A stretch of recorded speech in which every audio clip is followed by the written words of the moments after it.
All right, Justin, we've got an aftermath for the first time in a long time. In a long time. And how about you break it down for us? What are we talking about? So we're talking about AI music. Okay. So I was just doing a little deep dive on Google. I just looked up AI music. Do you know how many sites there are where you can log in and create an account and you can be like, oh, I want Justin Bieber mixed with Drake. And you can create your own AI music all on your own?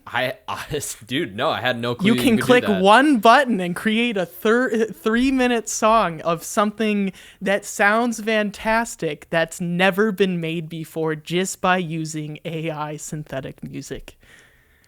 It is so freaking cool. Mm-hmm. And so that actually leads me into, I'm going to talk about a digital human later. Just the digital humans. Yeah, that's going to get weird. But so Spotify is developing AI tools in their software. So for example, I like using examples. I'll be listening to a Mick Jenkins song. Mm-hmm. Slow. And maybe I want to play that at a party. Maybe his rap verse is so good, mm-hmm. but it just doesn't have the beat supporting it. Yeah.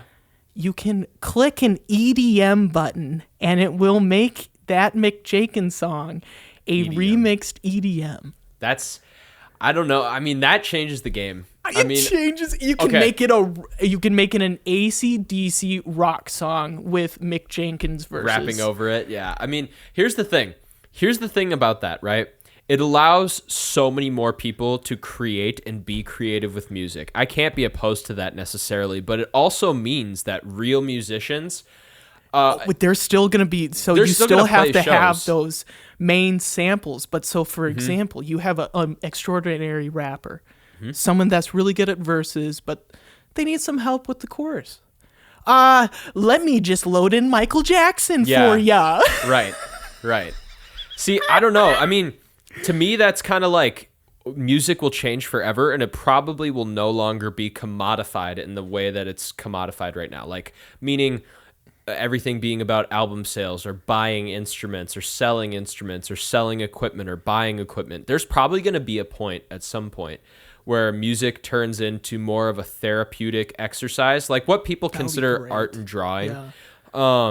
Because there's just so much access to it. And right? I'm thinking this is a shift as big as the digital audio workstation. Because for sure. The way you used to make music 40 years ago, 30 years ago even, you had to get a label and you had to go to a recording studio, or you had to find some sort of recording studio to use even if you weren't on a label. But it meant, even with CHEAPSHOT studios over here. Yeah, right.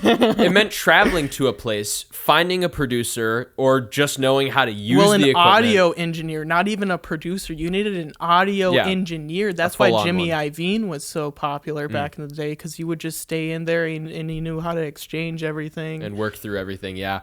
I mean, the thing is once that got brought into the home where people could make their own music, it definitely shifted the playing field for people like Billie Eilish, for example, where her and her brother made music using Logic, like what I'm using to record our podcast right now. Right. And now they're world famous.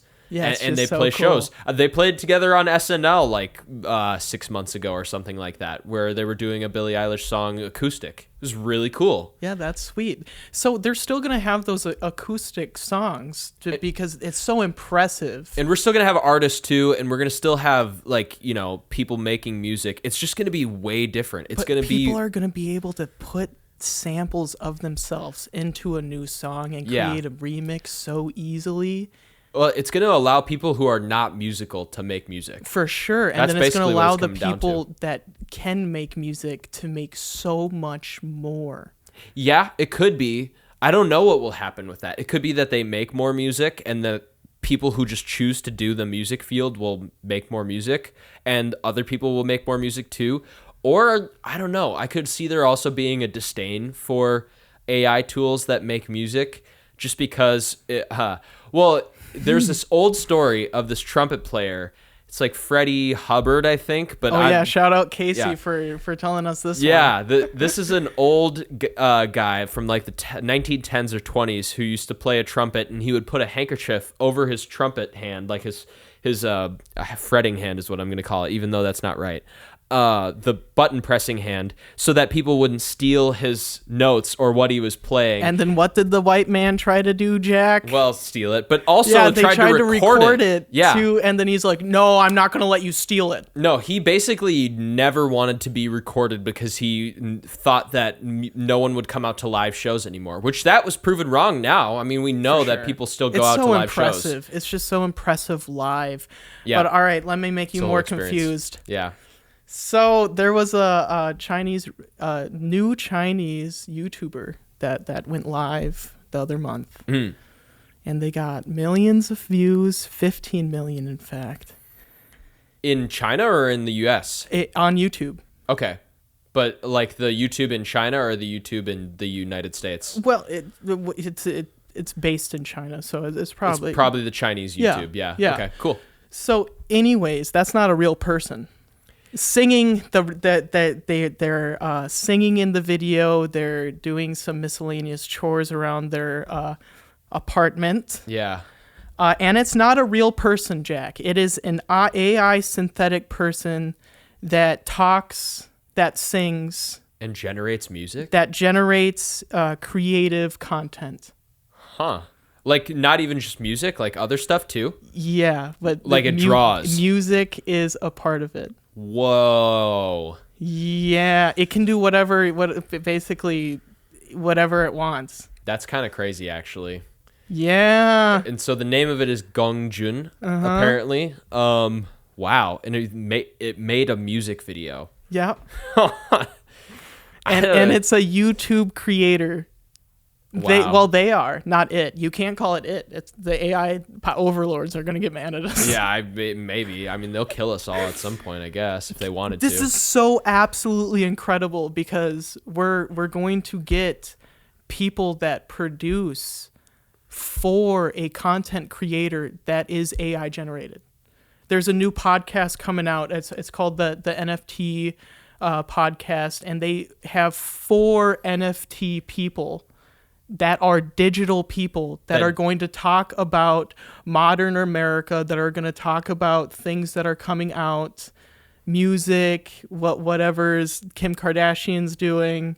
Wow. So we are starting just the technological this singularity. Yeah, it's the technological singularity. It's absolutely incredible. Well, just imagine if this AI got used to build more AI that would build more AI that could clean up the planet, that could, solve it's global all warming. on internet right now. It's all over the internet, but dude, these producers that are making this and making money from it, it's not just this AI is off on its own. People are still like helping it and programming it. Of course, it still needs to be programmed. Yeah. So we're gonna have so much more of these, and it's gonna create. You're gonna have one person on like one AI person, and they're gonna have at least a team of 10 people behind them, programming them, maybe writing something for it, putting in the work to make them have a personality. And then they will exist in the metaverse. They are going to exist in the metaverse. And then if real people exist in the metaverse, like you upload your consciousness to the metaverse, you'll be able to interact with those fake AI people as if it were a real person and talk to them. Yeah. Oh my God, man. Yeah, AI music's getting freaking crazy. Yeah, dude. So this has been the Cheap Shot Music Podcast. Please download or stream this episode wherever you get your podcasts. Please leave a like and or a comment on our social medias. It's greatly appreciated. And thank you everyone for watching and listening.